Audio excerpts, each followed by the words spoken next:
नमस्कार दोस्तों, आज की क्लास में हम दावन पथ ट्रैक का अध्ययन करेंगे।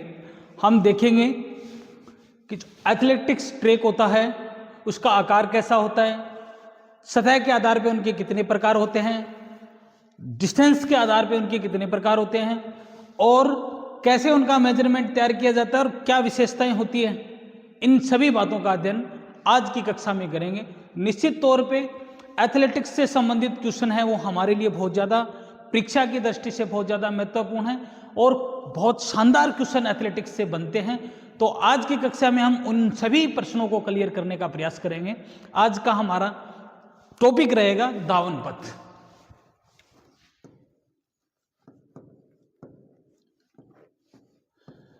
दावन पथ को ट्रैक भी कहते हैं, ठीक है ना, ट्रैक भी कहते हैं। दावन पथ का सबसे पहले अगर हम बात करें आकार की, तो मैं बता दूं आपको, हम जब भी किसी चीज का अध्ययन करते हैं तो उसका आकार से संबंधित हम बात करते हैं। तो दावन पथ का आकार ये क्वेश्चन बनता है अपने आप में और निश्चित तौर पे ये क्वेश्चन बड़े ही सावधानी पूर्वक दिए गए प्रश्न के जो ऑप्शन होते हैं उनको देखते हुए किया जाना चाहिए। क्योंकि अगर धावन पथ का आकार हम देखें तो धावन पथ का आकार अंडाकार भी होता है अगर थोड़ा डीपली अध्ययन करें तो, और अगर ऑप्शन में अगर गोलाकार, वर्गाकार, आयताकार दिया हुआ तो उस कंडीशन में हम धावन पथ के आकार को गोलाकार सिलेक्ट करेंगे। इसलिए हमें इस चीज का पूरा ध्यान रखना है कि ऑप्शन में गोलाकार, वर्गाकार, आयताकार या त्रिभुजाकार दिया है या फिर ऑप्शन में गोलाकार की जगह अंडाकार दिया हुआ है। तो अगर गोलाकार दिया हुआ है और अंडाकार नहीं दिया हुआ है तो हम गोलाकार को यस करेंगे, और अगर गोलाकार न देख के अंडाकार दिया हुआ है तो निश्चित तौर पे हमें अंडाकार वाले ऑप्शन को क्या करना है, सिलेक्ट करना है। दावन पथ की हम बात करें तो दावन पथ है वो अंडाकार शेप में तो होता ही है, जिसके बाहरी जो ट्रैक होता है उसमें दौड़ संबंधी सारी गतिविधियां संपन्न होती है और अंदर का जो फील्ड होता है उसमें जो फेंकने और कूदने वाली गतिविधियां हैं वो संपन्न होती है। ठीक है, यहां तक आई बात क्लियर में। अब हम बात करें अगर ट्रैक के प्रकारों की, कि ट्रैक के या धावन पथ के प्रकार कितने होते हैं, तो मैं आपको बता दूं दावन पथ को उसकी सतह के आधार पे, सरफेस के आधार पे 4 भागों में बांटा गया है, जिसमें उसका सरफेस का अलग अलग जिक्र किया गया है। पहली बात प्रकार की बात करते हैं। अच्छा, प्रकार में हम किसके आधार पे बात कर रहे हैं, सतह के आधार पे। तो ये आपके ध्यान में होना जरूरी है कि सतह के आधार पे हम ट्रैक के प्रकार देख रहे हैं। पहला प्रकार है सिंडर ट्रैक। सिंडर ट्रैक में जो सतह होती है वो किससे बनी हुई होती है, राख की बनी होती है, इसलिए इसे राख का ट्रैक भी कहते हैं। ठीक है, सिंडर ट्रैक। दूसरी बात करें, दूसरा सतह के आधार पे ऐसा ट्रैक जिसकी सतह है वो क्ले से बनी होती है, क्ले ट्रैक बोलते हैं जिसको। क्ले ट्रैक का मतलब मिट्टी से बनी हुई सतह होती है, तो इसलिए इसे मिट्टी वाला ट्रैक भी, मिट्टी की सतह वाला ट्रैक भी कहते हैं। जैसे जैसे मॉडिफाइड हुआ, जैसे जैसे सुविधाएं मिली, उसके बाद तीसरे नंबर पे आता है ट्रैक भी मॉडिफाइड होता गया। उसके बाद तीसरे नंबर पे हम देखते हैं घास का ट्रैक। घास के ट्रैक से हम जाहिर हो रहा है कि निश्चित रूप से इसकी सतह है वो घास से निर्मित होती है, अर्थात घास लगा हुआ होता है इसकी सतह पे, जहां पे दौड़ संबंधी, फेंकने संबंधी, कूदने संबंधी गतिविधियां संपन्न होती है। उस क्षेत्र में, उस पर्टिकुलर एरिया के अंदर घास लगी हुई है, इसलिए उसे घास ट्रैक कहा जाता है। और आज के टाइम में सबसे ज्यादा चर्चित और सबसे ज्यादा उपयोग किए जाने वाला जो ट्रैक है वो है सिंथेटिक ट्रैक। वर्तमान में सबसे ज्यादा यूजफुल है, काम में लिया जा रहा है, सब जगह इसकी प्राथमिकता दी जाती है, सिंथेटिक ट्रैक। अच्छा, सिंथेटिक ट्रैक है। सिंथेटिक शब्द से हमें ये हो रहा है कि ये लगभग शायद क्या निश्चित रूप से रबर का बना होता है और इसकी जो ये सतह है वो कृत्रिम रूप से बनाई जाती है, इसलिए इसे कृत्रिम ट्रैक भी कहते हैं। ये हुआ सतह के आधार पर ट्रैक के प्रकार। पहला सिंडर ट्रैक, दूसरा क्ले ट्रैक, तीसरा घास ट्रैक और चौथा सिंथेटिक ट्रैक। इन से संबंधित क्वेश्चन है वो आने की संभावना रहती है। ऑप्शन में सीधा सीधा पूछा जाता है सतह के आधार पर ट्रैक के प्रकार है या नहीं है। इनमें से अगर है तो इनमें से 3 ऐसे ऑप्शन दिए जाएंगे जो नहीं के होंगे, एक ऑप्शन ऐसा इनमें से डाल देंगे जो इनमें से होगा, और अगर इसके अपोजिट होगा तो 3 ऐसे इनमें से होगा और एक ऐसा ऑप्शन होगा जो नहीं होगा। तो ये क्वेश्चन इस प्रकार से बनता है और कई सारी एग्जाम में ये क्वेश्चन पूछा जाता है और निश्चित तौर पे इस प्रश्न की पूरी प्रश्न की संभावना रहती है। इसलिए हमारा ये पहला प्रश्न हमारा अभी का अभी क्लियर होता है। अगर ये पूरा ध्यान में रहता है हमारा तो इस क्वेश्चन के गलत होने की संभावना बिल्कुल 0 हो जाती है। अब हम बात करते हैं दूरी के आधार पे प्रकार, ट्रैक के प्रकार दूरी के आधार पे। अगर डिस्टेंस के आधार पे देखिए कि कौन ट्रैक है वो कितना लंबा है, ठीक है ना, उसकी दूरी कितनी है, तो दूरी के आधार पे अब तक वर्तमान में हमारे पास या हम जो ट्रैक चल रहे हैं वो मुख्य रूप से 2 है। पहला है 400 मीटर का ट्रैक बनता है और दूसरा है वो 200 मीटर का ट्रैक बनता है, ठीक है। जो 400 मीटर का जो ट्रैक बनता है ये अंतर्राष्ट्रीय स्तर पे प्रमाणित ट्रैक है और अंतर्राष्ट्रीय स्तर की प्रतियोगिताएं हैं वो 400 मीटर के ट्रैक के ऊपर संपन्न होती है, इसलिए इसको मानक ट्रैक कहते हैं। 400 मीटर के ट्रैक को क्या कहते हैं? मानक ट्रैक कहते हैं, प्रमाणित ट्रैक कहा जाता है। 200 मीटर का ट्रैक है, इसके ऊपर अंतर्राष्ट्रीय स्तर की प्रतियोगिताएं नहीं संपन्न होती है, ये मात्र और मात्र अभ्यास के लिए बनाया जाता है। जहां कहीं सरफेस कम हो या फिर ओनली फॉर अभ्यास के पर्पज से बनाया जाए कि भाई इतना बड़ा ट्रैक ना बना के छोटा ट्रैक बना ले, तो अभ्यास के हिसाब से 200 मीटर के ट्रैक बनाए जाते हैं। इसलिए इसको मौखिक कहने की आम भाषा में इसको अभ्यास ट्रैक भी हम कह सकते हैं। आज की कक्षा में हम क्या करेंगे? 400 मीटर के ट्रैक का अध्ययन करेंगे और 400 मीटर की जो ट्रैक की जितनी भी विशेषताएं होती है और जो भी उसके मेजरमेंट होते हैं उनका हम गहनता से अध्ययन करेंगे और निश्चित रूप से 400 मीटर के ट्रैक से क्वेश्चन है वो बनने की पूरी संभावना हमारी है। तो हम अध्ययन करेंगे 400 मीटर के ट्रैक का। 400 मीटर ट्रैक का मेजरमेंट और ट्रैक बनाने का मेथड, ट्रैक बनाने के रूल नियम निश्चित तौर पे हमारे ध्यान में होना चाहिए। हमें बिल्कुल क्लियरिटी होनी चाहिए, कहीं भी कंफ्यूजन नहीं होनी चाहिए कि ट्रैक को लेके कि क्या कोई ऐसी कंफ्यूजन जो हमारा आता हुआ क्वेश्चन गलत हो जाए। तो आज की कक्षा के अंदर हम उन सभी कंफ्यूजनों को दूर करेंगे। सबसे पहले बात बता दूं, 400 मीटर का ट्रैक है वो एक प्रमाणित और मानद ट्रैक है, समझ में आ गया ना, माना हुआ ट्रैक है, प्रमाणित और जस्टिफाइड ट्रैक है। तो 400 मीटर के ट्रैक की पहली बात है ये प्रमाणित यानी मानक ट्रैक है, एक अंतर्राष्ट्रीय स्तर पे इसको मान्यता प्राप्त है। पहली बात, कुछ बातें ऐसी है 400 मीटर के ट्रैक से संबंधित जो हमें ध्यान में होनी चाहिए। तो मेजरमेंट से पहले हम उन सभी बातों को क्लियर करेंगे ताकि मेजरमेंट देखते टाइम हमारे बिल्कुल किसी भी चीज की कोई प्रकार की कंफ्यूजन है ना। सबसे पहले तो बात करें हम 400 मीटर के ट्रैक की दिशा की, तो मैं आपको बता दूं दोस्तों, निश्चित है ये कि अगर जब भी हम ट्रैक बनाते हैं तो ट्रैक बनाओ चाहे कोर्ट बनाओ, मतलब खेल कूद से संबंधित जो भी ग्राउंड या क्षेत्र किसी का निर्माण करते हैं तो हम इस चीज का पूरा ध्यान रखते हैं कि खिलाड़ी को खेलते समय किसी प्रकार की असुविधाओं से न गुजरना पड़े। तो निश्चित तौर पे उसके ऊपर हम धूप छाया सभी का एकदम बिल्कुल प्रत्यक्ष रूप से उनको ध्यान में रखते हैं। तो सबसे पहली प्राथमिकता दी जाती है सनलाइट को, कि हमें ये ध्यान रखना है कि खिलाड़ी को खेलते टाइम सनलाइट से किसी प्रकार की परेशानी, चाहे सूर्य अस्त हो रहा हो और चाहे सूर्य उदय हो रहा हो, कोई फर्क नहीं पड़ता उसे। हमें इस चीज का पूरा ध्यान रखना है कि खिलाड़ी को आंखों में उस प्रकार की लाइटें न पड़े जिससे खिलाड़ी को है वो परेशानी झेलनी पड़े।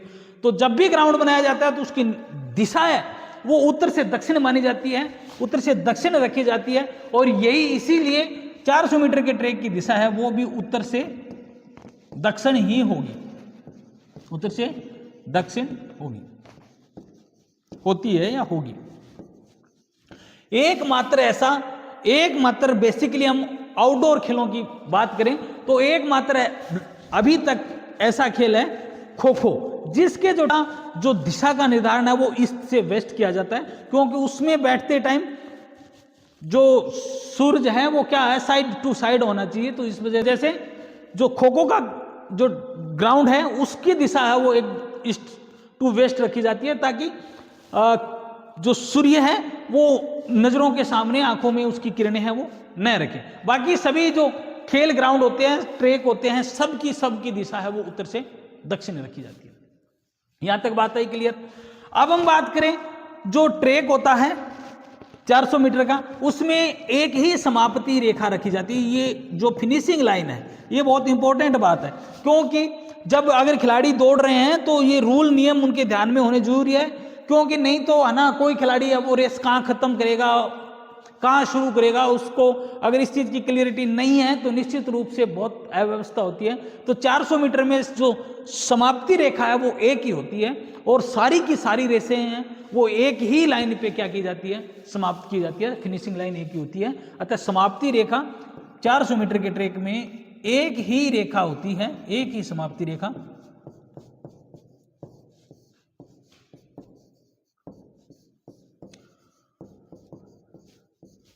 होती है। ठीक है, अब हम बात करें नंबर 3 पॉइंट की। 400 मीटर के जो ट्रैक होता है या जितनी भी दौड़ें होती है 400 मीटर के ट्रैक पे, वो लगभग घड़ी की विपरीत दिशा में एंटी क्लॉकवाइज दौड़ें समाप्त होती है, क्लॉकवाइज नहीं होती है, एंटी क्लॉकवाइज होती है। तो ये भी हमारे ध्यान में रखना है कि सभी दौड़ें हैं वो घड़ी की विपरीत दिशा में, सभी दौड़ें घड़ी की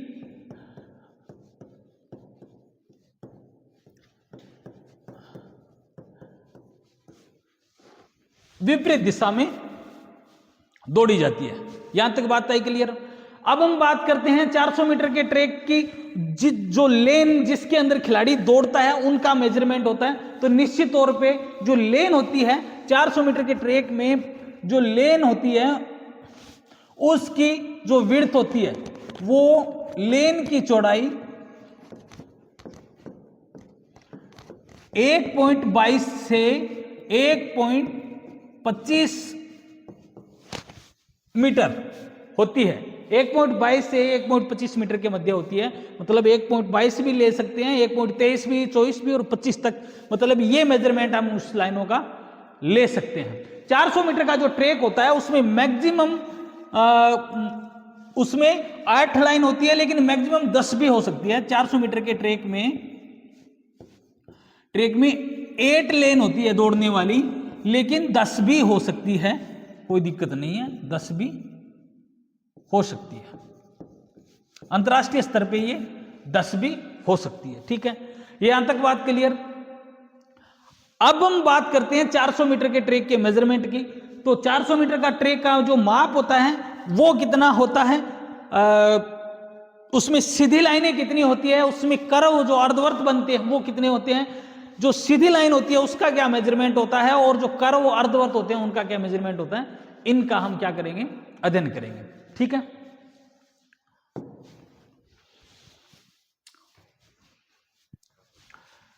$400 मीटर का जो ट्रैक होता है उसके अंतर्गत उसके माप की अगर हम बात करें तो अंतरराष्ट्रीय स्तर पे वैसे उसमें 2 सीधी लाइनें होती है, सीधी लाइनें होती हैं, और 2 ही अर्धवर्त होते हैं, अर्धवृत्त होते हैं। ठीक है, ये पूरी की पूरी चीज ध्यान रखने वाली है। 400 मीटर का जो ट्रैक होता है उसमें 2 सीधी लाइनें होती हैं और 2 अर्धवर्त लाइनें होती हैं। अच्छा, सीधी लाइनें होती है उनका जो मेजरमेंट है वो अंतरराष्ट्रीय स्तर पे फिक्स है। अर्धवर्त लाइनें हैं उनका जो मेजरमेंट है वो अंतरराष्ट्रीय स्तर पे एकदम बिल्कुल क्या है, फिक्स है। तो सीधी लाइनें होती है, पहली बात, सीधी लाइनों की जो लंबाई है, लेंथ है, वो अंतरराष्ट्रीय स्तर पे फिक्स की गई है। कितनी? 84.39 मीटर। ये सीधी लाइनों का क्या है, मेजरमेंट है। क्लियर? अब बात करें हम अर्धवर्त की। अर्धवर्त होते हैं, अर्धवृत्त होते हैं, उनकी जो माप है, उनकी जो रेडियस ली जाती है, रेडियस मतलब हिंदी में जिसको हम त्रिज्या कहते हैं, वो 36.50 मीटर ली जाती है। समझ में आ गई बात? ये कौन सी है? रेडियस है किसकी? 400 मीटर के ट्रैक की। कितनी? 36.50। ठीक है। बीच में मैं आपको एक चीज बताना चाहता हूं। एक तो होती है रनिंग रेडियस,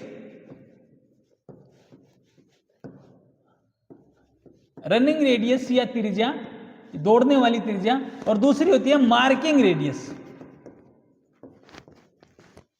मार्किंग त्रिज्या भी बोल सकते हो आप, कोई दिक्कत नहीं। अच्छा, रनिंग रेडियस क्या होती है, मार्किंग रेडियस क्या होती है, इन चीजों को आपको बारीकी से देखना है, क्योंकि जब ट्रैक बनाओगे तो उस चीज, ये चीज हमारे ध्यान में, हमारी जहन में होनी जरूरी है। तो मैं आपको बता दूं, जब हम रेडियस निकालेंगे, जब मेजरमेंट को कैलकुलेट करके हम रेडियस निकालेंगे, तो वो जो रेडियस निकल के आएगी, आर बराबर हमारे पास रनिंग रेडियस निकल के आएगी।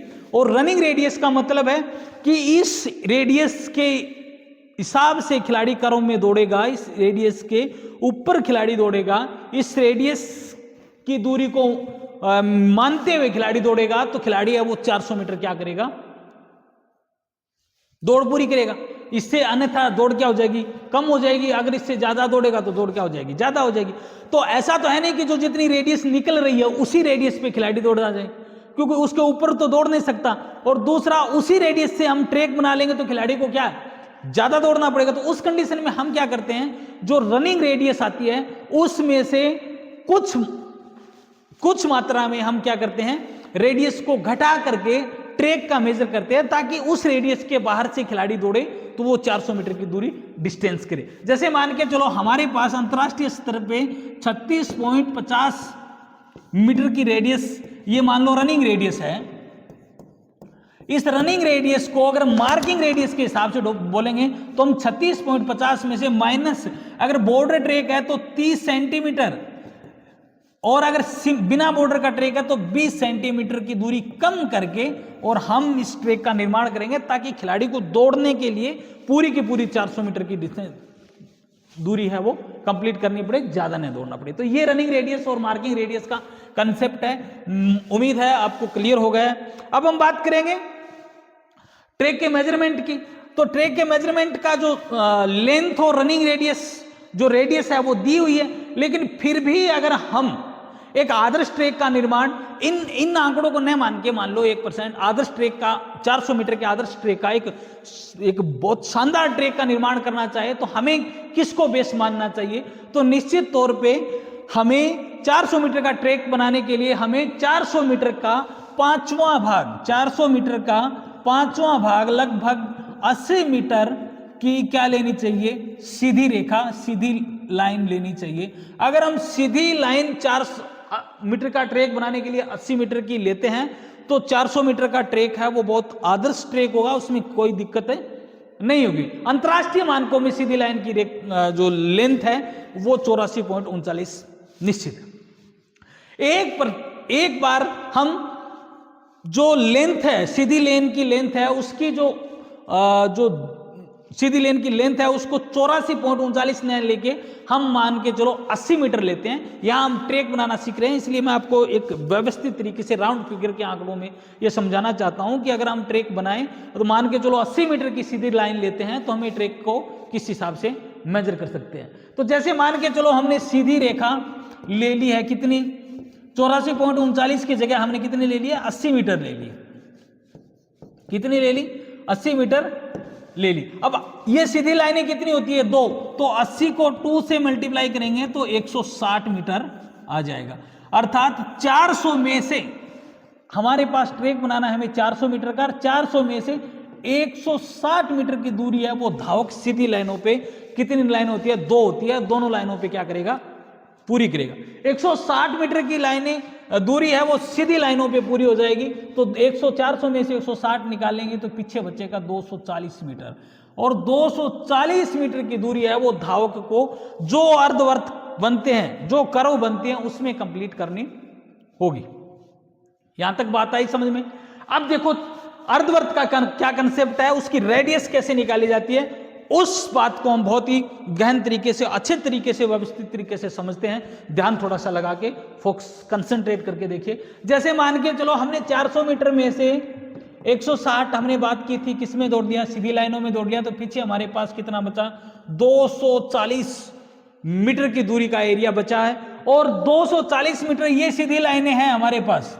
हमें क्या है, एक तो ये वाला कर्व देखना है, एक ये वाला कर्व देखना है, ये दोनों कर्व देखने हैं हमें, ठीक है। इन कर्व में, इन कर्व के बराबर हमारे पास दूरी है 240। अच्छा, इन कर्व को अगर हम इमेज करें, इन कर्व को हम ऐसे करके मिला देते हैं, तो ये अर्धवर्त मिलके पूरा पूरा वर्त बन रहा है या नहीं बन रहा है, बन रहा है। और वृत्त की यहाँ हम परिधि देख सकते हैं कि वृत्त हमें किसकी, वृत्त के चारों ओर दौड़ना है ऐसे, तो निश्चित तौर पे यहाँ पे परिधि का फॉर्मूला होगा 2πr, और 2πr बराबर हमारे पास जो दूरी है, डिस्टेंस है, वो कितनी है, 240 है। तो यहां से हमारे पास r का कंसेप्ट क्या हो जाएगा, क्लियर हो जाएगा, r निकल जाएगी। कैसे कि अगर हम 2πr बराबर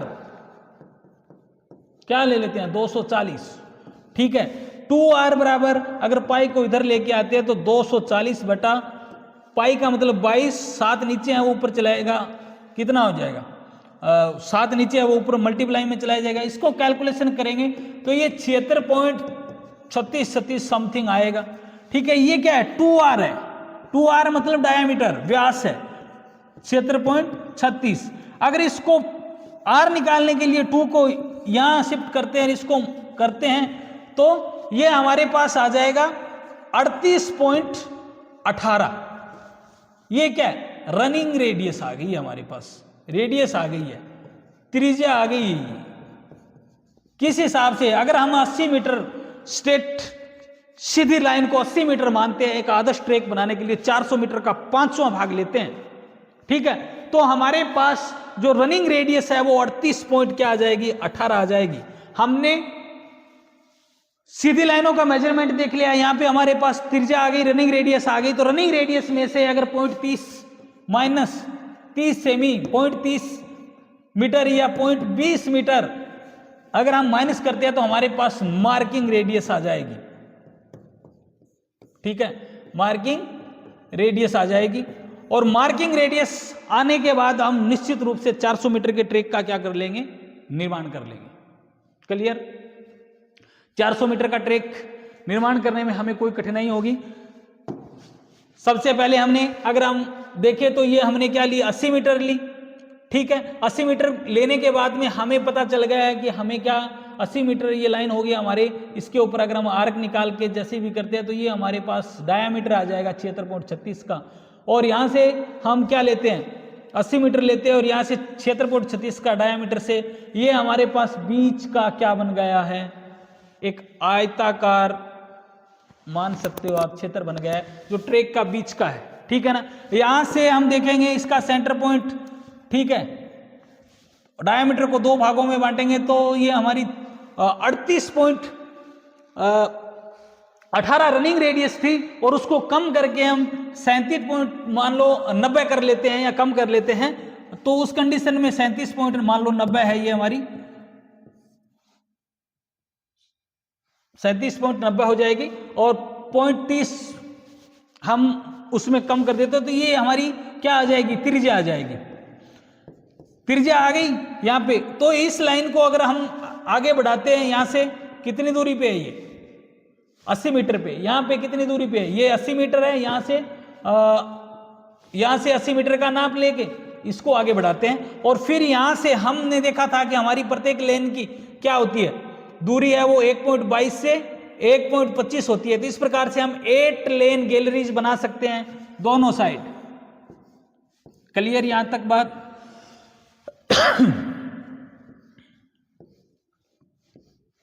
हो जाएगी यहां। उसके बाद यहां से हम मार्किंग के लिए तार का, वायर का यूज करते हैं, क्योंकि रस्सी होती है वो सीधी टेढ़ी मेढ़ी जो भी है, जो भी कंडीशनें होती हैं, वायर से हम इतना इस रेडियस को 1.22 बढ़ाते जाएंगे और इधर भी गोलाई में क्या करते जाएंगे, बढ़ाते जाएंगे, फिर बढ़ाया, आगे बढ़ाते जाएंगे। इस हिसाब से हमारा 400 मीटर का जो ट्रैक होगा उसकी 8 लाइनों का हम निर्माण कर लेंगे। ये लाइनें सीधी कर लेंगे, खींच लेंगे, पकड़ के रस्सी वायर जो भी आपके पास जिस हिसाब से, ठीक है। और ये हमारे 400 मीटर के ट्रैक का ऐसे निर्माण हो जाएगा। ये रहा 400 मीटर का ट्रैक, ये रहा 400 मीटर के ट्रैक का मेजरमेंट। 400 मीटर के ट्रैक की मुख्य बातें भी देखें। अब एक विशेष बात का जिक्र करते हैं कि जो 400 मीटर की जो पहली लाइन होती है, नंबर 1 लाइन, इसको छोड़ के बाकी की जो लाइनें हैं 2, 3, 4, 5, 6, 7, 8, उनमें कर्व होती है। इनमें खिलाड़ी को क्या करने पड़ते हैं, ज्यादा डिस्टेंस तय करनी पड़ती है। तो उस दूरी को कम करने के लिए एक सुविधा की व्यवस्था की गई है जिसको बोलते हैं हम स्ट्रैगर। क्या बोलते हैं, स्ट्रैगर। और खिलाड़ी को स्ट्रैगर दिया जाता है और उस स्ट्रैगर के हिसाब से खिलाड़ी अब वो दौड़ता है तो उसको जो कर्व में जो ज्यादा डिस्टेंस तय करनी पड़ती थी वो नहीं करनी पड़ती है, वो भी उसको भी 400 मीटर की दूरी तय करनी पड़ती है। तो उस कंडीशन में उस खिलाड़ी को एडवांस में दौड़ने की सुविधा दी जाती है। उसके लिए एक फॉर्मूला काम करता है, जो फॉर्मूला है वो 400 मीटर के ट्रैक के लिए यूज करते हैं, उसको फुल स्ट्रैगर कहते हैं। और जो 200 मीटर के ट्रैक के लिए यूज करते हैं उसको हाफ स्ट्रैगर कहते हैं, ठीक है। तो फुल स्ट्रैगर का जो फॉर्मूला है वो है, मैं आपको लिख के बता दूं, WN-1 -0.10 ब्रैकेट 1 2 पाई। ये फॉर्मूला है हमारा किसका, फुल स्ट्रैगर का। और ये फुल स्ट्रैगर भी किस कंडीशन में है, जब ट्रैक क्या हो, बॉर्डर वाला हो, ट्रैक के चारों ओर बॉर्डर हो, ठीक है। अगर बॉर्डर नहीं होता है तो उस कंडीशन में ये -10 करने की हमें आवश्यकता नहीं है। हाफ स्ट्रैगर का अगर फॉर्मूले की बात करते हैं हम, अगर हाफ स्ट्रैगर की अगर बात करें हम, तो हाफ स्ट्रैगर में फॉर्मूला होगा WN-1 -0.10, अगर ब्रैकेट वो जो बॉर्डर ट्रैक है, और जो 2 पाई है उसकी जगह सिंगल पाई आएगा। ये हमारा हाफ स्ट्रैगर का फॉर्मूला है। तो इस फॉर्मूले से, जिसमें हम बताते हैं कि W होता है वो विड्थ होती है, चौड़ाई होती है किसकी, लेन की। चौड़ाई की हमने बात कर ही ली थी, वो 1.22 से 1.25 मीटर की जो लेन होती है उनकी चौड़ाई लेनी है, ठीक है। N यहां पे नंबर ऑफ लेन लेना है, नंबर ऑफ लेन में मतलब पहली लाइन को छोड़ के दूसरी, तीसरी, चौथी, पांचवी, छठी, सातवीं, आठवीं, ये 9वीं 10वीं कोई सी भी लेन हो सकती है, उसके हिसाब से हम कर सकते हैं, ठीक है। माइनस जो 10 है बॉर्डर ट्रैक के लिए है, और जो 2 पाई है, क्या 2 पाई में 2 का मान 2 होता है और पाई का मान 22/7 होता है, ये आपको पता ही है। इसको हम कैलकुलेट करेंगे तो जिस लाइन का नंबर रखेंगे उसके लाइन के हिसाब से जो निकल के जो डेटा आएगा, जो आंकड़े आएंगे, वो उसके स्ट्रैगर दूरी होगी, स्ट्रैगर डिस्टेंस होगी। और उस दूरी के हिसाब से अगर खिलाड़ी को दुड़वाते हैं 400 मीटर के ट्रैक पे, तो निश्चित तौर पे उसे एक्स्ट्रा जो करो में दूरी तय करनी पड़ रही थी वो नहीं करनी होगी, उसको पूरी 400 मीटर दूरी दौड़ने को मिलेगी।